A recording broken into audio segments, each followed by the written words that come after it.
Nous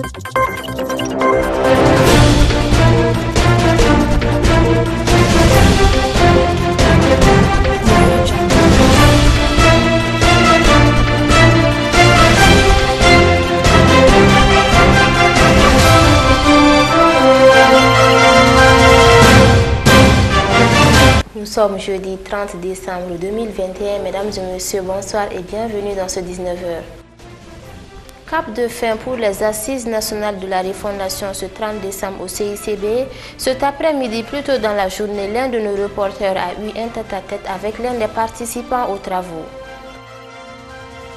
Dans le cadre des œuvres sociales du chef de l'État, 2 forages ont été inaugurés à Kidal dans le nord du pays. Au Soudan, des centaines de tonnes de nourriture de l'ONU ont été pillées.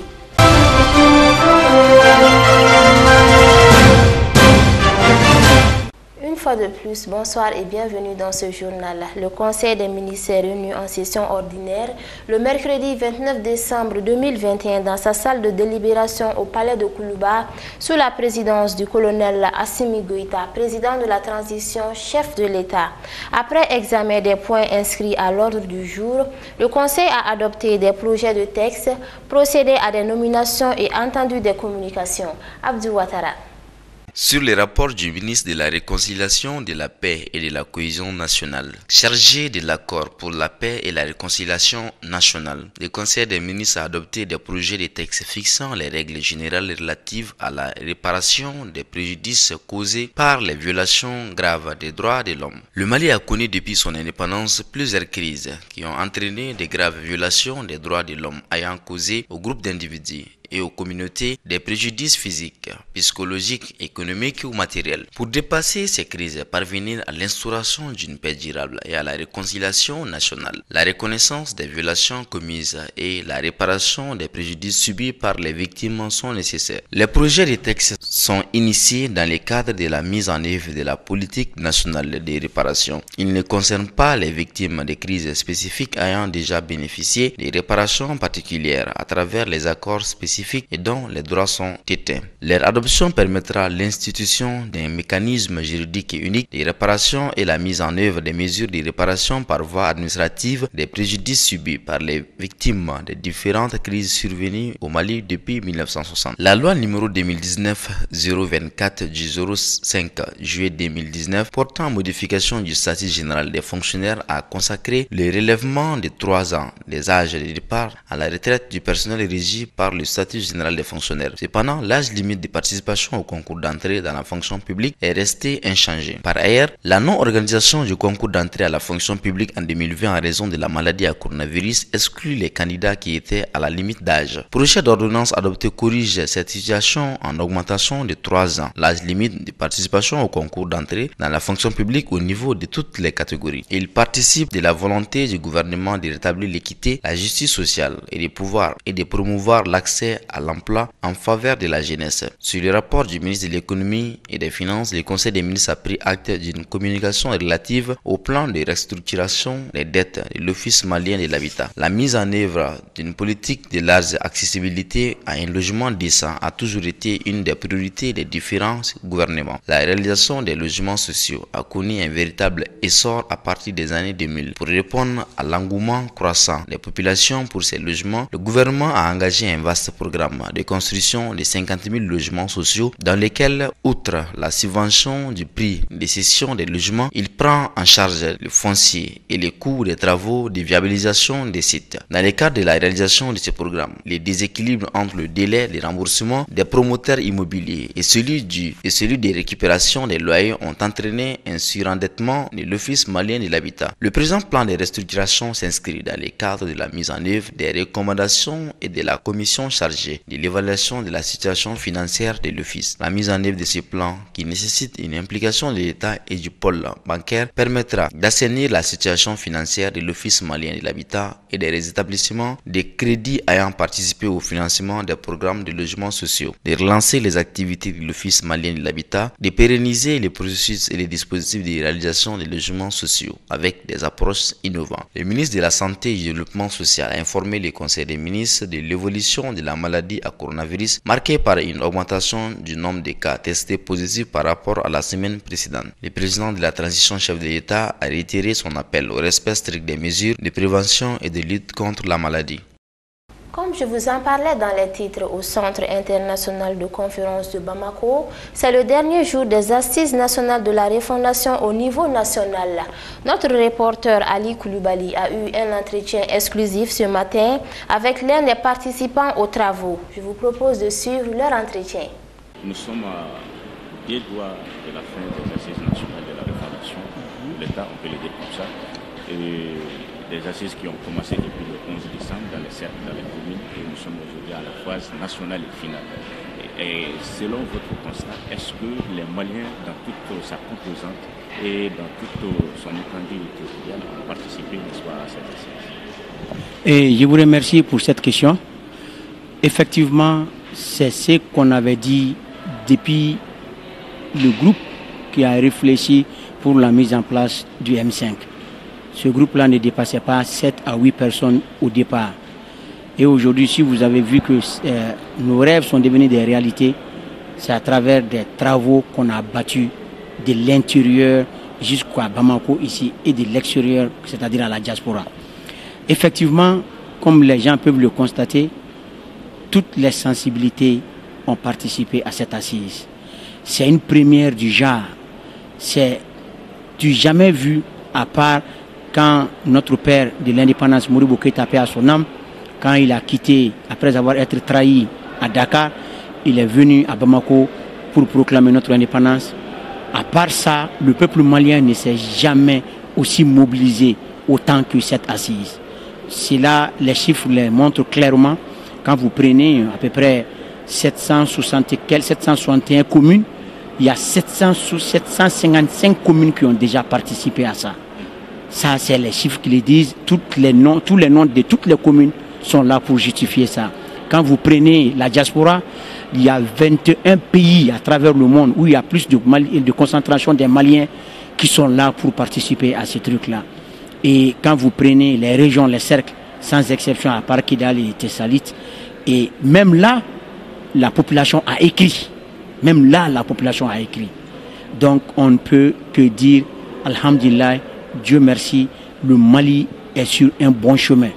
Nous ne faisons qu'encourager nos dirigeants, en commençant par le président de la transition, le colonel Assimou Dambélé, et son premier ministre, le docteur Chokola Kokel Maïga, d'être des hommes qu'il faut aujourd'hui pour le Mali. Parce qu'ils sont là en train de nous représenter, en train de dire et en train de faire ce que le bas peuple veut. Malgré certains politiciens ne voulaient pas y participer. Et aujourd'hui, quand ils se sont levés à la délimite pour y participer, ça trouvait qu'on n'avait plus de place pour eux. Les 300 et quelques partis qui voulaient participer, on a dit que c'est trop tard, on a pris seulement 150. Et donc, quand vous prenez la majorité des couches, tout le monde est représenté. La société civile, tout le monde, les religieux. Et la beauté de cette assise, c'est que rien n'est imposé aux gens. C'est comme vous-même vous l'avez constaté, tout le monde est libre de dire ce qu'il veut. Il n'y a pas de tabou. Il faut parler de tout et proposer les solutions. Tout a été discuté. La durée de la transition, les gens ont fait leurs propositions depuis au niveau communal jusqu'ici. Et la durée de la transition, surtout la relecture de la charte, surtout, comment on appelle, la situation des partis politiques. Beaucoup sont unanimes qu'il faut supprimer tout, en faire seulement 2. Et en ce qui concerne les représentants des partis politiques, parce que eux, quand les gens le constatent, tous les partis politiques au Mali réunis ne vaut même pas 1% de la population. Donc les quelques-uns qui sont là disent que non, il faut juste supprimer ou bien diminuer leur financement. Tout a été discuté, la durée de la transition, tout. Et la durée de la transition, peut-être que vous allez venir à cette question. Les gens sont en train de proposer entre 3 ans et 5 ans. Et quand tu pars au niveau communal, dans les régions, dans les cercles, là-bas c'est de 5 à 10 ans. C'est seulement ici à Bamako où il y a des problèmes, parce que les gens vivent un peu à l'aise. Nous ne sentons pas les vrais problèmes du pays. Ces politiciens-là pensent que le Mali c'est seulement le Bamako. Alors que quand vous partez à l'intérieur, les gens sont unanimes sur le même sujet. C'est à Bamako ici où il y a des divergences. Parce que chacun vise son intérêt. Alhamdulillah, Dieu nous a donné aujourd'hui ces dirigeants dignes, ces dirigeants patriotes, ces dirigeants sincères qui aiment tellement leur pays. Et ensemble, si nous restons derrière eux, sortir dans les petits jouets, les militaires, Choguel, nous allons aller très loin. S'il ne s'agit pas d'être un militaire, il ne s'agit pas d'être un Choguel. Le Mali va au-delà de ça. Qu'est-ce que ces gens-là sont en train de faire? Qu'est-ce qu'ils sont en train de poser comme acte? Est-ce qu'ils ne sont pas en train de dire et d'exécuter nos aspirations? Si tel est le cas, pourquoi les militaires? Pourquoi un Choguel? Voyons ce qu'ils sont en train de faire. Et si ça va dans nos intérêts, qu'ils continuent. Le pays a été dans la trahison pendant 30 ans. Le pays est tombé aussi bas qu'on ne peut même pas expliquer. Donc aujourd'hui, si nous arrivons à organiser ces assises, maintenant, après ces assises, c'est ce que je dis à tout le monde, c'est les vraies batailles qui vont commencer. Nous étions jusque-là à la préparation de la guerre. Maintenant, après ces assises, c'est la vraie guerre qui va commencer. Donc il faut que chacun soit prêt pour les différentes batailles qui vont en découler dans cette guerre. Merci, M. Bouba. Merci. Le ministre des Affaires étrangères et de la coopération internationale, Abdoulaye Diop, a offert mardi soir dans un hôtel de la place un dîner d'adieu à l'ambassadeur du Maroc, Hassan Nasri, en fin de mission dans notre pays. L'occasion a été mise à profit pour décorer le diplomate marocain qui a été élevé au grade d'officier de l'Ordre national du Mali à titre étranger. Et c'est à Touré. Arrivé dans notre pays le 2 janvier 2012, Hassan Nasri aura consacré plus de 9 ans de sa carrière de diplomate dans le renforcement des relations de coopération et d'amitié entre le royaume chérifien et le Mali. Cette longévité lui a valu le titre de doyen du corps diplomatique accrédité dans notre pays depuis quelques années. Dans son discours, le chef de la diplomatie malienne a indiqué qu'il retient d'Hassan Nasri un diplomate chevronné, très professionnel, très équilibré dans son approche. Selon Abdoulaye Diop, les Maliens retiennent de lui le souvenir d'un frère qui a été parmi eux dans les moments les plus difficiles, qui est resté avec eux et qui a toujours essayé de promouvoir l'entente et la plus grande compréhension entre le Maroc et le Mali. Pour le chef de la diplomatie malienne, le Maroc est l'un des pays qui a l'une des coopérations les plus diplomatiques avec le Mali, tant du point de vue de la relation État que du point de vue économique, de la santé, des ressources humaines, etc. Selon lui, au-delà des investissements dans les secteurs économiques et sociaux, le Mali et le Maroc ont des rapports en perspective dans le domaine de la paix et de la sécurité. Il a précisé que le diplomate en fin de mission s'est beaucoup investi pour que les deux pays arrivent à un accord dans ce sens. Toutefois, il a révélé que sans cet accord, le Maroc apporte déjà de façon discrète un appui important à notre pays dans le domaine de la sécurisation. Le bilan est largement positif et les perspectives sont bonnes entre les deux pays. La coopération est dynamique et prometteuse, a souligné le ministre Diop, qui a exprimé l'appréciation des plus hautes autorités du pays vis-à-vis du diplomate en fin de mission. Pour sa part, le diplomate marocain a déclaré qu'il quitte un pays avec lequel il est désormais lié par de grands souvenirs, qui sont autant des liens de cœur que de mémoire. Hassan Nasri a souligné que les années passées dans notre pays resteront à jamais gravées dans sa mémoire et son cœur. Au cours de ce dîner d'adieu, le diplomate marocain a été élevé au rang d'officier de l'Ordre national du Mali à titre étranger par le ministre Abdoulaye Diop. L'année 2021 touche à sa fin dans moins de 48 heures. Nous serons en 2022. C'est l'heure de faire le bilan de l'année qui s'écoule. Les Maliens se sont exprimés sur ce qu'il faut améliorer en 2022 pour ne pas faire les mêmes erreurs de 2021. Tous ont évoqué la sécurisation de l'ensemble du territoire national. Certains ont mis l'accent sur l'organisation des élections crédibles et transparentes. Ce qui n'a pas marché en 2021, c'est exactement ce qui n'a pas marché depuis plusieurs années déjà, c'est-à-dire la sécurisation du Mali, que les Maliens se retrouvent vraiment en sécurité. Et malheureusement pour nous, les tueries, les morts d'hommes. On a même vu des personnes brûlées vives dans des cars. Et l'insécurité est partie un tout petit peu en crescendo, même si au même moment on a vu aussi notre armée qui était montée un tout petit peu en puissance, en apportant certaines solutions adéquates à certaines formes d'attaque. Et ce qui n'a pas marché, c'est que les Maliens n'ont pas voulu trop parler ensemble, surtout les politiques. Maintenant pour 2022, nous souhaitons que les Maliens puissent mettre un peu d'eau dans leur lait, comme je ne vais pas parler de l'autre chose, pour vraiment se parler, s'accepter, se supporter et surtout se pardonner. Pour qu'on puisse vraiment penser à enlever notre pays du fait qu'il soit transformé en risée du monde. C'est-à-dire qu'il faut que les gens partent au sursaut national. Il faut que les gens acceptent déjà ces assises, ça augure de bonnes choses parce que les gens sont en train de parler ici de façon franche. Et que les gens vraiment, que chacun déploie ses efforts pour vraiment aller à un pays prospère. En 2021, rien n'a marché pour nous, mais beaucoup aussi ont été faits dans ce problème. Le problème, c'est que les Maliens, ne sont pas parvenus à se mettre ensemble pour travailler sur l'essentiel qui est notre cher pays, le Mali. La cohésion, la sécurité, le vivre ensemble, le développement.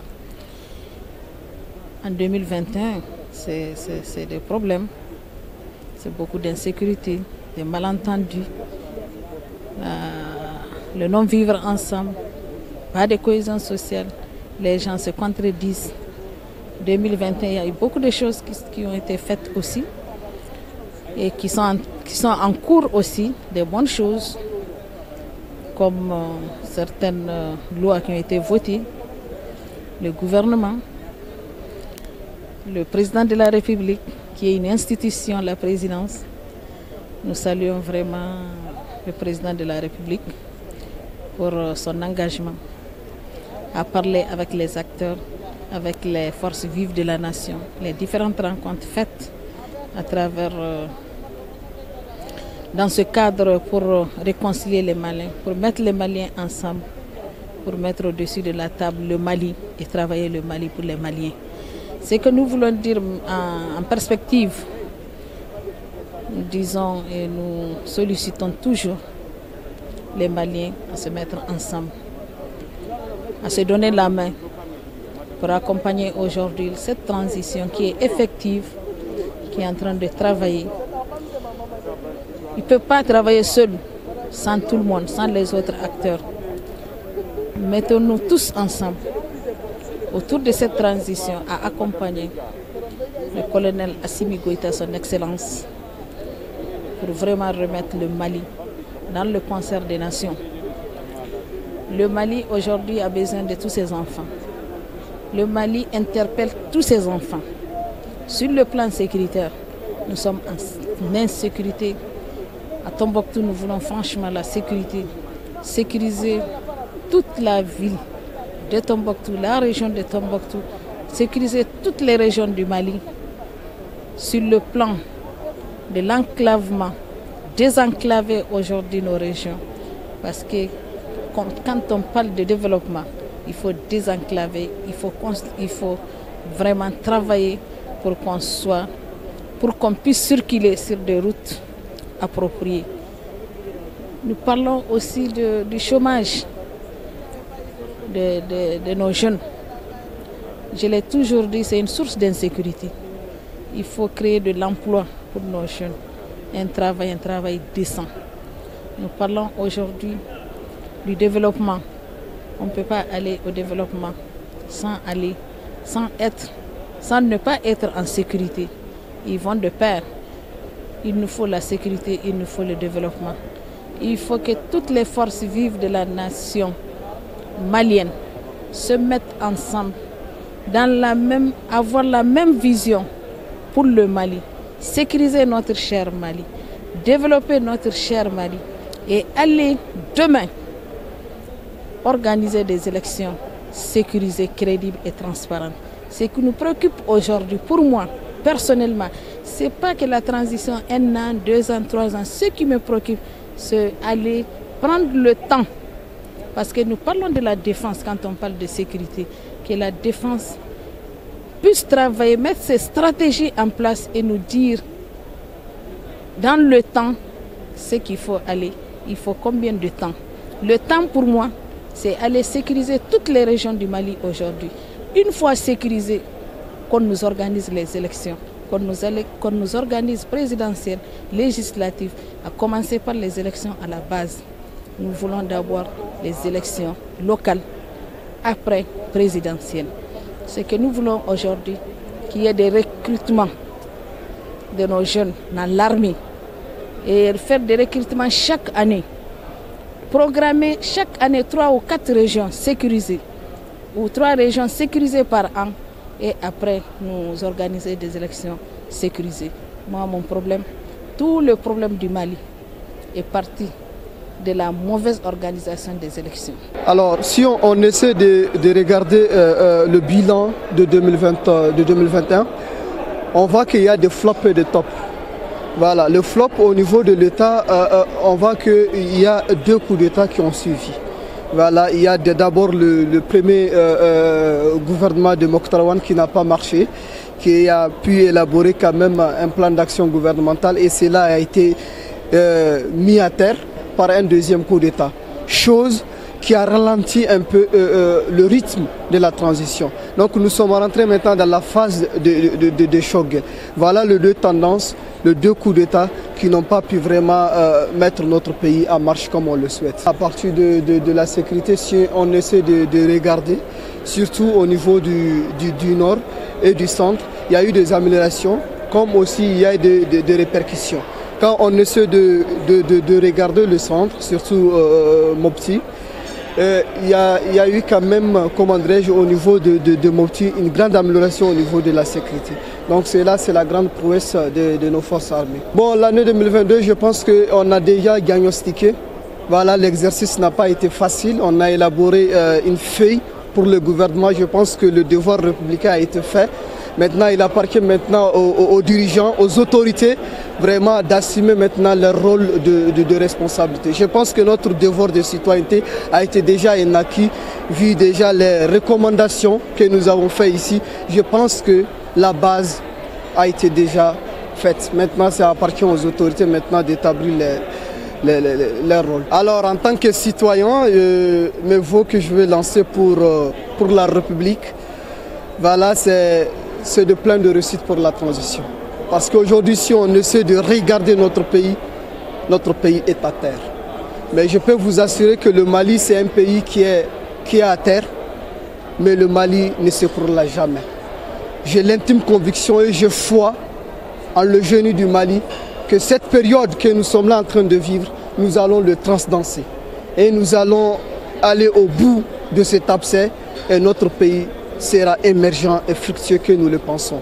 Et dernièrement, je vais lancer un appel solennel à tous les Maliens de mettre le Mali au-dessus de nos prestidigitations, de mettre le Mali au-dessus de tout.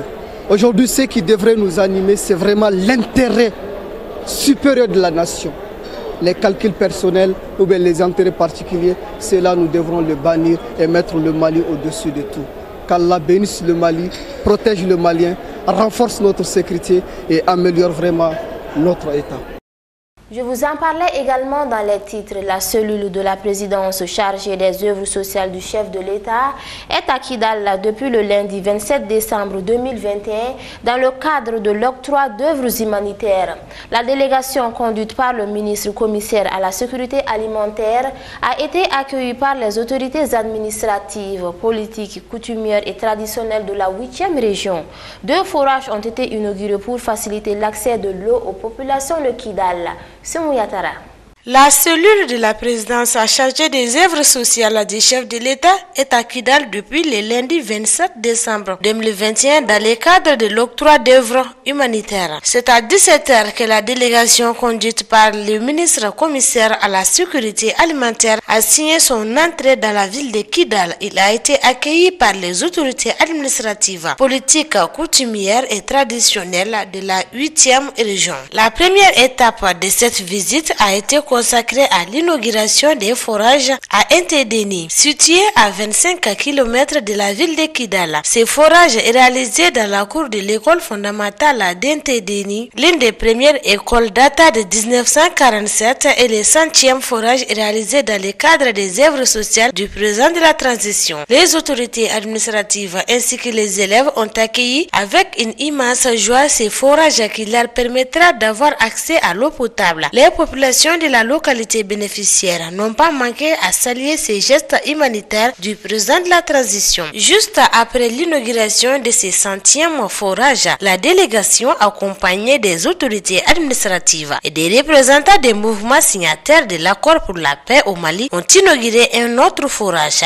Cette fois-ci, à l'école d'Angamali, les élèves de cet établissement scolaire n'ont pas manqué de saluer et remercier les chefs de l'État pour cette source d'eau potable. L'autre temps fort de cette visite a été la remise de 500 kits alimentaires aux familles vulnérables et aux déplacés de la région de Kidal. Le ministre commissaire à la sécurité alimentaire au nom du président de la transition a remis ces kits composés chacun de 50 kg de riz, 50 kg de mil, 25 kg de sucre et un bidon d'huile de 20 litres. Ces kits permettront à ces populations de vivre dignement pendant un bon moment.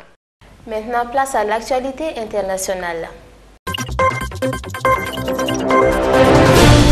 En Tunisie, le gouvernement a présenté le budget de l'année 2022. Il prévoit un endettement de près de 6 milliards d'euros pour relancer une économie lourdement affectée par une crise politique et la pandémie du Covid-19. Mais où trouver l'argent? Le FMI n'a toujours pas donné son accord à un nouveau prêt. Le budget de l'État pour 2022 s'élève à 57,2 milliards de dinars, environ 17,6 milliards d'euros, soit une hausse de 3,2% par rapport à celui de 2021, a indiqué lors d'une conférence de presse à Tunis la ministre des Finances Sihen Boukdiri. Le déficit budgétaire prévu pour 2022 va atteindre, lui, 8,5 milliards de dinars, 2,6 milliards d'euros, ce qui représente 6,2% du PIB. Des négociations suspendues avec le FMI après le coup de force du 27 juillet, le budget prévoit également un endettement de près de 20 milliards de dinars, 5,7 milliards d'euros pour couvrir les dépenses et les besoins de la trésorerie. Avec ces crédits, le niveau de la dette publique atteindra 82,6% du PIB. Ce budget a été élaboré sur la base d'un taux de croissance hypothétique de 2,6% et un prix moyen du baril de pétrole de $75. L'économie tunisienne en 2019, 2020 et 2021 a fortement souffert de la pandémie. Le secteur touristique s'est effondré avec la fermeture des frontières alors que plus de 10% de la population active en dépend. Violence de 2020 en Côte d'Ivoire épinglée, le PDCI de Kouna Bédié répond au procureur. Mise en cause par le procureur d'Abidjan Richard Adou, en début de semaine, le PDCI a répondu dans un communiqué publié mercredi 29 décembre. Le parti de l'ancien président de la République Henri Kouna Bédié refute que ces derniers puissent être poursuivis dans le cadre de l'enquête sur les violences survenues autour de la présidentielle ivoirienne de 2020 et il renvoie la balle dans les camps des supporters de Lassane Ouattara. Le lundi 27 décembre, le procureur d'Abidjan Richard Adou a présenté les rapports d'activité de l'unité spéciale d'enquête qu'il dirige sur les violences politico-ethniques de 2020. Ces violences liées à la présidentielle et à la candidature d'Alassane Ouattara rejetées par l'opposition ont fait 85 morts. Le procureur a indiqué que 273 personnes étaient impliquées et a épinglé de nombreux responsables politiques d'opposition comme commanditaires et financiers des violences. En tête, Henri Kouna Bédié, président du Parti démocratique de Côte d'Ivoire, Rassemblement démocratique africain, PDCI, RDA et chef de file de la désobéissance civile. En RDC, la Cour des comptes dénonce le dépassement des budgets des ministères. La Cour des comptes a présenté son rapport sur la gestion des finances publiques au cours des 3 dernières années et on peut dire qu'elle n'est pas optimale. Pour l'exercice 2020, la Cour déplore par exemple le dépôt tardif du projet de loi sur la réduction des comptes, la non-transmission du rapport sur l'exécution du budget au premier trimestre, mais aussi sur les dépassements des crédits alloués aux dépenses, c'est-à-dire les budgets largement malmenés. La Cour des comptes de RDC a examiné les 1500 lignes des recettes et les 7500 autres de dépenses des budgets des années 2018, 2019 et 2020. Elle dit avoir vérifié chaque ligne en comparant les dépenses exécutées aux autorisations accordées. Pour l'exercice 2018 par exemple, elle a conclu que ces dépassements atteignaient environ 2 milliards de dollars, soit 42% du budget annuel. En 2020, les cas les plus frappants a concerné le ministère des Mines avec un dépassement estimé à 961% des crédits. Sont aussi concernés les ministères des Affaires étrangères avec 411% ou encore le ministère de la Justice avec 180%. Le premier président de la Cour des comptes rappelle que la loi des finances, comme toutes les lois, doit être respectée. Il insiste sur le fait que les dépassements budgétaires constituent une faute de gestion et sont interdits et condamnés par la loi. Comme elle n'est pas compétente que pour juger les comptables publics, la Cour a transmis aux organes politiques comme le gouvernement les cas de fautes de gestion et les noms des personnes responsables comme par exemple les ministres. Au Soudan, des centaines de tonnes de nourriture pillées à l'ONU au Darfour. Nouvelle illustration de la flambée des violences qui frappent le Darfour au Soudan. Un groupe armé a attaqué dans la soirée du mardi 28 décembre un entrepôt du programme alimentaire mondial. Cela s'est passé à El Fasher, la capitale du Darfour Nord. Des centaines de tonnes de produits alimentaires ont été pillés. Les habitants d'El Fasher ont d'abord entendu des tirs nourris dans la soirée du mardi 28 décembre. Dans la foulée, les autorités locales ont imposé un couvre-feu dans la ville et c'est seulement mercredi matin que les Nations Unies ont pu constater les dégâts. L'attaque a visé un entrepôt du programme alimentaire mondial qui contenait 1900 tonnes de nourriture destinées aux habitants du Darfour les plus vulnérables. Un audit est en cours pour déterminer l'ampleur des pillages. Et cette attaque n'est pas isolée. La semaine dernière déjà, le secrétaire général des Nations Unies, Antonio Guterres, avait condamné des pillages et violences près d'une ancienne base logistique de l'ONU, toujours El Fasher, une base qui venait tout juste d'être remise aux autorités locales dans le cadre du plan de départ de MINUSMA, des missions conjointes des Nations Unies et de l'Union africaine au Darfour. Depuis janvier, les affrontements sanglants s'y ont multiplié sur fond d'impunité et alors que les regards internationaux se concentrent sur la capitale Khartoum et la crise politique déclenchée par le coup d'État du 25. Voilà, c'est la fin de cette édition. Merci à vous de l'avoir suivi. En cette veille de fin d'année, la circulation à Bamako est devenue trop dense. Il est donc recommandé à tout un chacun de redoubler de vigilance. Bonne soirée.